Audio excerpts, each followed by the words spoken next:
واحلى حاجه عزيزي المشاهد في المدينه اللي انا عايش فيها انها مدينه يعني راقيه جدا ونظيفه، وبرضه في نفس الوقت ما تلاقيش يعني حركه فيها قليله وما تلاقيش فيها مشاكل وكده. ف تعالوا النهارده اوريكم جوله كبيره في المدينه اللي انا عايش فيها.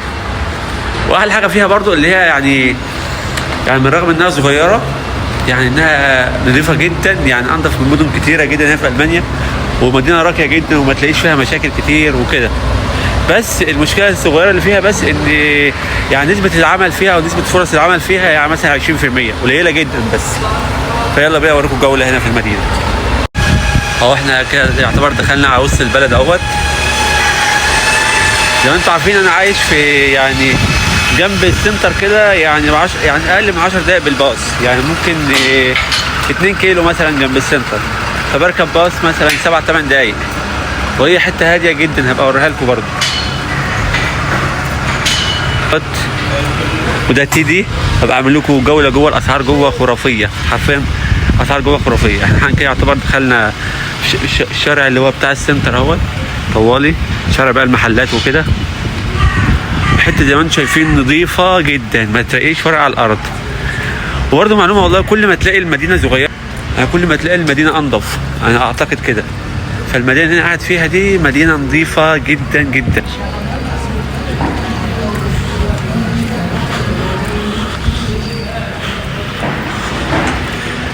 فبجد حاجه حلوه. طبعا زي ما انتم شايفين بقى كله بيفتح الساعه حالا كام؟ الساعه حالا 10 وشويه، كله بيفتح اكل عيش ومتاخر كمان. النهارده اول يوم في الاسبوع، زي ما قلت لكم كله هتلاقيه ماشي قافل وشه اللي رايح الشغل.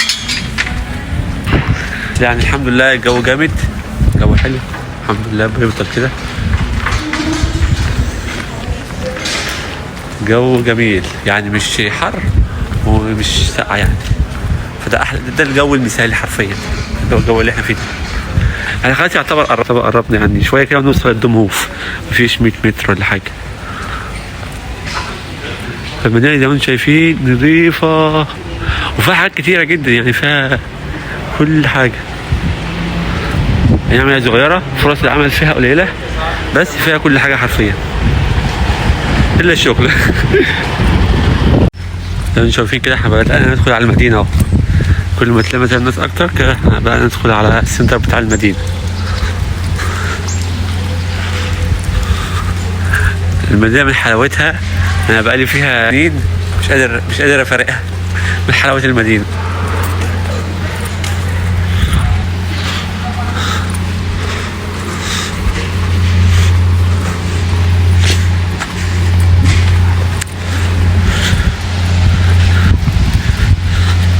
يعني من حلاوه المدينه انا مش قادر اغادرها، متمسك بيها، رغم زي ما قلت لكم فرص العمل فيها 20% انك تلاقي شغل هنا. بس زي ما انتم شايفين كده مدينه هاديه، مفيش فيها قلق، مفيش فيها مشاكل والكلام ده كله، فده اللي مخليني متمسك بيها. اهو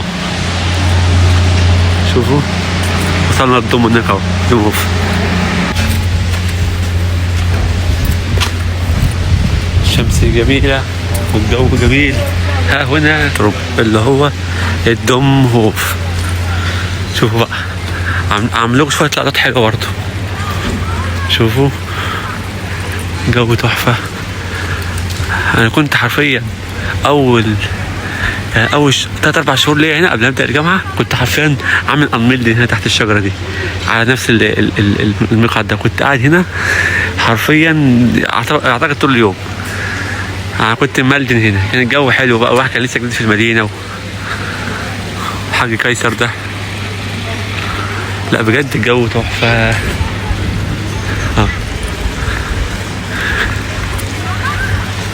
شوفوا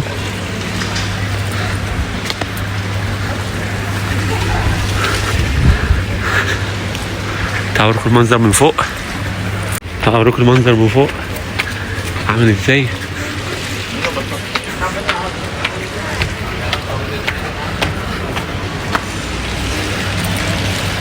ينفع نخش هنا كمان عادي، مش مشكله، بس عشان ننزل تحت يبقى في حفلات، بس مش دلوقتي ف بصوا بقى المنظر.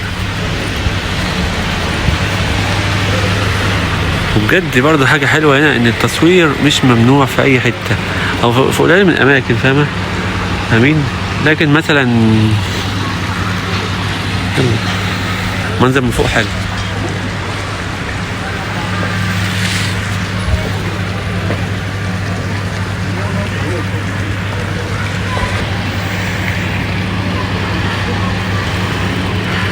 بيوت ملونة بس مش قوي يعني.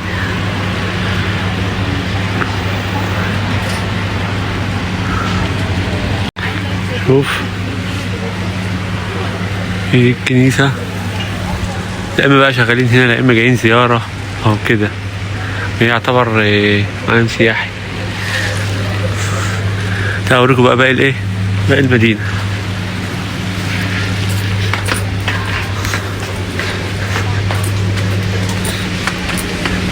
مدينة رايقة بصراحة، مبقاش هي مدينة رايقة وناسها رايقين برضه. شوفوا خرافي خرافي خرافي. محل شاي بيصوروا منظر ده منظر حلو.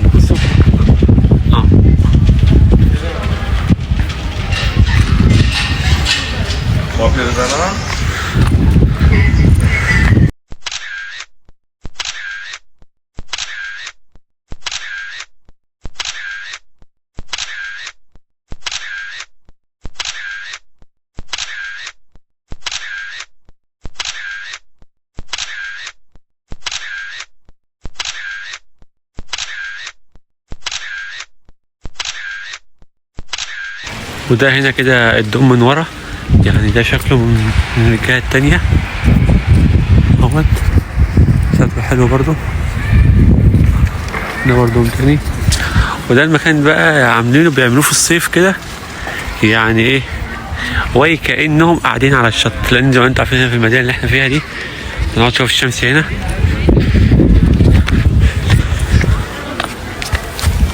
لان زي ما انتوا عارفين المدينة اللي احنا فيها ديت مفيش فيها ميه ولا بحر ولا نهر ولا اي حاجه، فبيعملوا البتاعه دي بقى ان العيال بقى اطفال بيجوا فيها كانهم قاعدين، يعني ايه بيتخيلوا ان فينا بحر وهم قاعدين على الشط وكده. اتعمل كل سنه يعني. هم الامهات كانهم قاعدين على البلاج وكانهم مطربين وكاننا مطربين، بس الاجواء حلوه.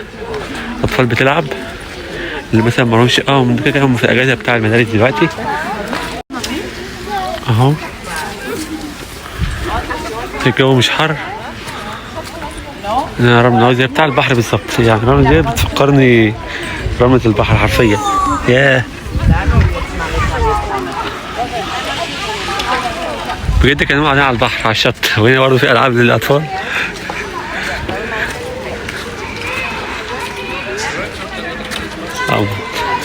برضه هنا في زي مثلا تش الالعاب برضه للاطفال، كل العاب للاطفال.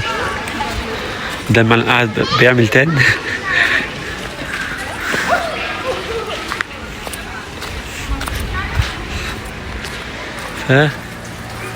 الجو على 10. هذه هي مدينتي. وارجو بقى احنا داخلين على جارتن اسمها ليزن برونن، برضو في وسط المدينه كده، حلوه قوي بنقعد فيها دايما.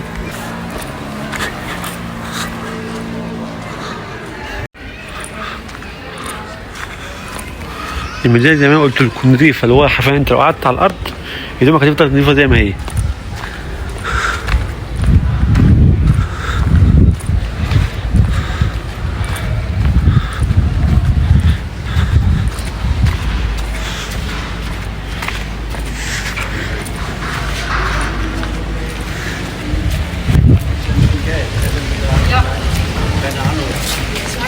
تعال اوريك البتاعه دي. حكيت لها كان لها يعني مش عارف تاريخها ايه. حكينا في مره في الاستاذ بالبيبليوتيك وحكوا لنا التاريخ بتاعها، بس نسيت بصراحه. بس شايفين المنظر ده جامد يعني. ديت كان لها تاريخ بس انا مش فاكر ده ايه، بس اخر عموما ملينا حاجات من دي، ملينا اللي هي مثلا يعني عيون بتطلع ميه كبريتيه من دي، بس التاريخ بتاعها مش فاكره بصراحه. مثلا تعالوا نخليه مثلا يعمل كده نمبر 1 وده بيقول لك احلى.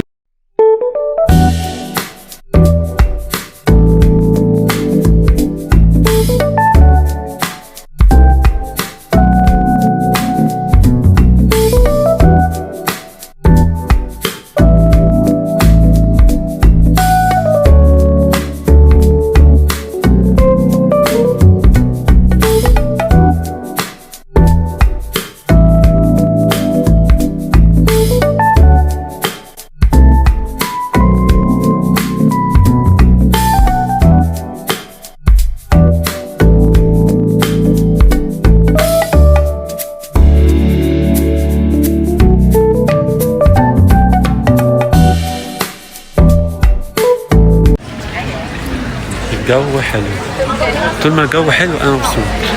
لكن بقى الجو مثلا حر بقى وكده وموت، ابقى اغلبيه المدينه زي ما قلت لكم ناس كبار وبتاع، بس مدينه حلوه. وصلنا بقى لايه الجنينه هي او الحديقه اللي هي في وسط الايه. شايفين رغم ان الارض نظيفه في برضه ايه عمال نظافه بيشوفوا فيها اي ورق اي فسوس على الارض. ودي برضو زي عين كبريتية تانية برضو كان برضو حكي لنا تاريخها بس انا نسيته. مش عارف كان حد بيشحت وبيدي التاني وحاجات كده بس نسيتها والله.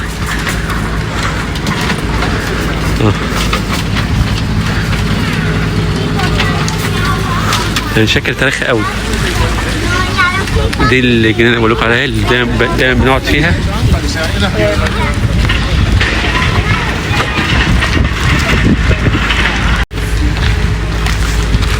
دايما بقى لحد دلوقتي بنقعد في الجنينه دي. يعتبر يعني الملتقى المشهور هنا في الجنينه دي اللي هي الزبرون دي بقى لما بتبقى مثلا ويك اند وشمس ويوم شمس وكده بتلاقوها مليانه مفيش فيها بني ادم. والمكان ده برضه كنت عارف قصته بس نسيت. بس هو اعتقد على ما افتكر ان هم بيعتقدوه انه مكان مقدس او حاجه زي كده او مبارك، فبيرموا فيه الفلوس يحقق لهم احلامهم او كده.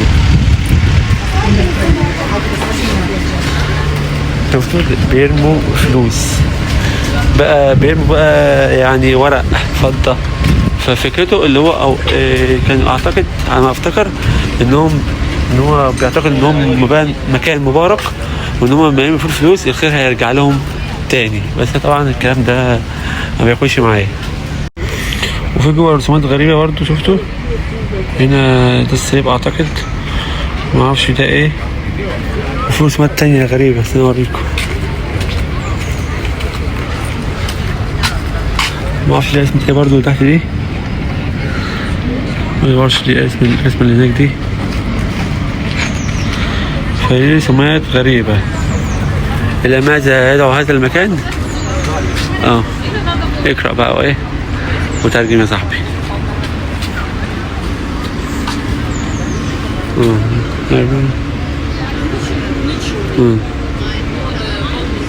كانت مقبرة لا طبعا.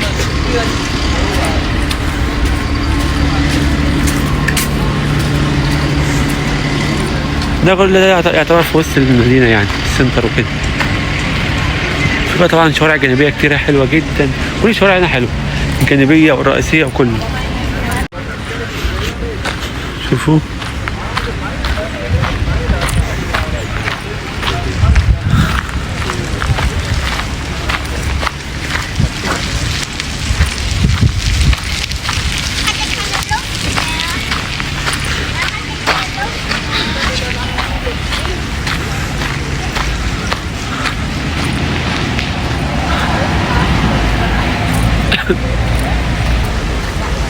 المدينة بقى فيها كمية أشجار ملونة جامدة بصراحة حلوة أوي.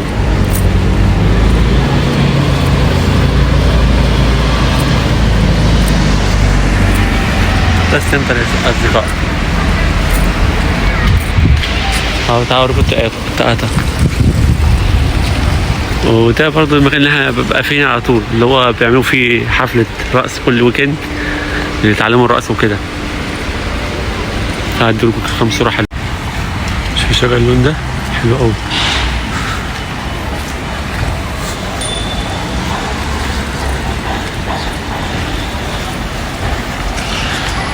جولة سريعة في مدينتي.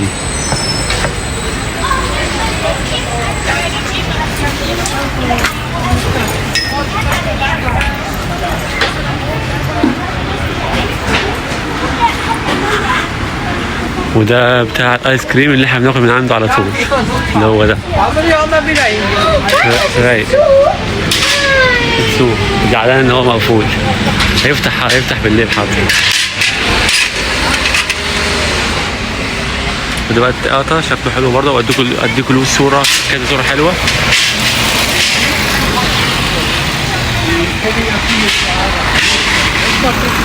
رغم ان في اتوبيسات كتيره هنا والمدينه تحسها ضيقه، الا رغم ان في نظام. بقول لكم رغم مثلا ان المدينه يعني الشوارع ضيقه ومش كده، مش اوسع حاجه، ويعني ورغم في عز يعني الزحمه، يعني مثلا الناس طالعه من الشغل الساعه 4 ولا 5 والمدينه مليانه عربيات واتوبيسات، الا ما تلاقيش مثلا الطريق واقف او كلام من ده، دايما في نظام ودايما الطريق ماشي. فبصراحه النظام هنا حاجه حلوه جدا جدا في كل حاجه، مش بس في الطريق في الشارع ولا في وسائل المواصلات ولا في كده، لا ده في حاجات كتيره. انا بس بديك ابسط مثال على اللي هو على المواصلات، يعني على الطريق في الشارع، رغم ان هو الشارع ضيقه واتوبيس بيلف كده وكده، الا انه عمره ما الطريق تلاقيه واقف، دايما الطريق شغال صراحه يعني. فالنظام حلو جدا. الاشاره فتحت عدينا، الاشاره خضراء. فبصراحه دي حاجه حلوه جدا بحبها هنا، النظام. والله احنا لو عندنا نظام.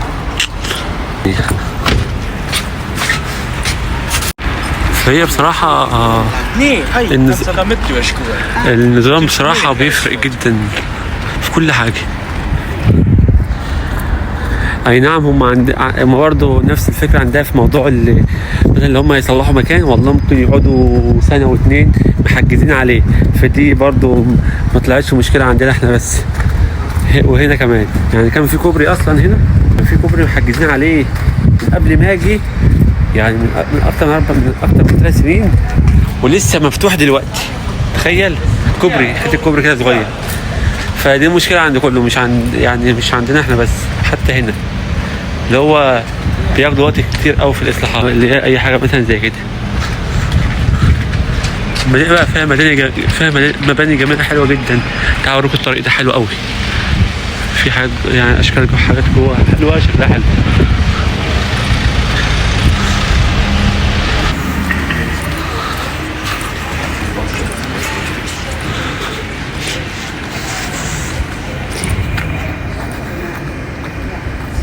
كل ده يعتبر في وسط البلد، مش يعني كل ده يعتبر في الدايره بتاع وسط المدينه. هي اصلا المدينه كلها عباره عن دوريه كبيره، يعني بتدور حوالين نفسها، مش كبيره يعني، مش اللي هي مش تتوه، لا ما تتوهش الصراحه. المدينه حلاوتها انها ما تتوهش، وزي ما قلت لكم تاني نظيفه جدا جدا جدا. هو شايفين ما اخد دي صوره حلوه.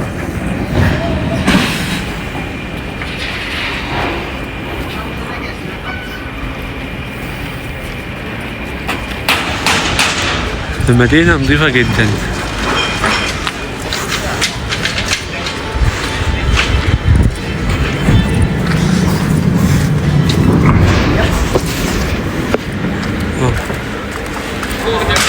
عاوز يجي على فكرة المدينة اللي فيها دي مدينة سياحية، يعني مدينة سياحية على فكرة، يعني في ناس بتيجي سياحة هنا مدينة آخن دي، في ناس بتيجي تزورها برغم انها صغيرة لانها سياحية، في ناس بتيجي تزورها عادي.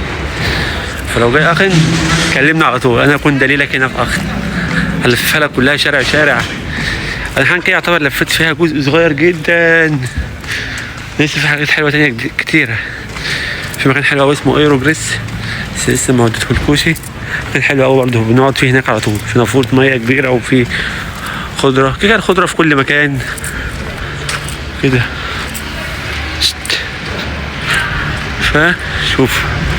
شوفوا الأجواء، شوفوا المناظر.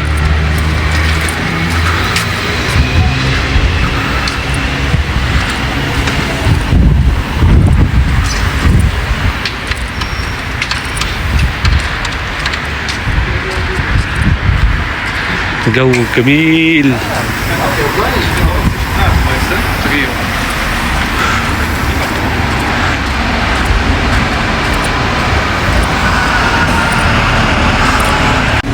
المدينة تحفة. لو عجبتكم المدينة بقى وعاوزين منها جزء تاني قولوا لي وانا اعمل لكم جزء تاني وتالت في المدينة دي. ولو في حاجات معينة، شوارع معينة، اماكن معينة حابين تشوفوها هنا قولوا لي برضه.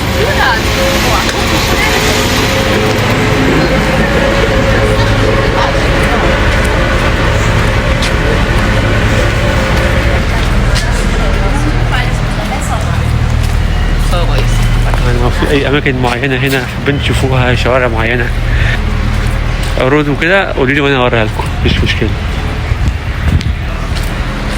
بس كده هقفل بقى عشان الفيديو ما يبقاش طويل. حلو قوي كده النهارده. واكتبوا لي في الكومنت الحاجات اللي عاوزين تشوفوها هنا. ولو وصلت لاخر الفيديو فانت احب احييك الصراحه، وصلت معايا لاخر الفيديو. وبقول لك لو انت وصلت لاخر الفيديو هنا انا بقول لك حرفيا انا مش هنساك وبحييك. وبقى بقى شارك هنا اخ ندرس واخ هنا، شارك الفيديو ده معاه عشان يعرف اكتر عن المدينه اللي هو جاي فيها. ولو في حاجه عاوز يشوفها تاني اكتب لي عنها في الكومنت وكده.